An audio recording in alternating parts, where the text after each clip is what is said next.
Strategy is a way of action against the enemy.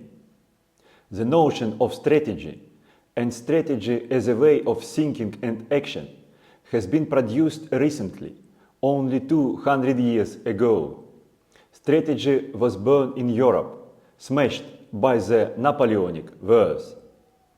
They were unlike everything that Europe experienced before in the Middle Ages and early modern period, from the collapse of the Roman Empire.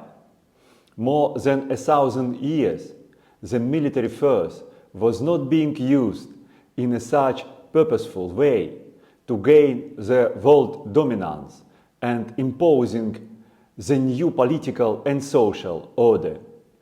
It was not surprising that the Europeans turned to the Roman Empire, where they found some similar events. In Rome, they took a vote to make the term strategy. They revealed that strategy was practiced in ancient Rome and Greece. The ancient Greek treatises on strategy were explored. Chairman Mao Zedong invited the Westerners to look for the Chinese treatises on strategy that are older than the European ones.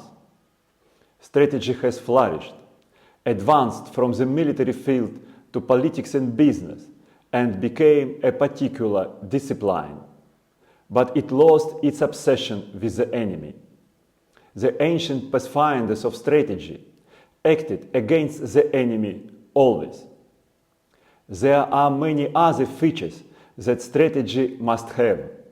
However, the direction against the enemy is its axis to which all other components are fixed. In my course about military strategy for war, politics and business that starts in April 2025, I will instruct on this principal strategic technique. Follow my channel in Telegram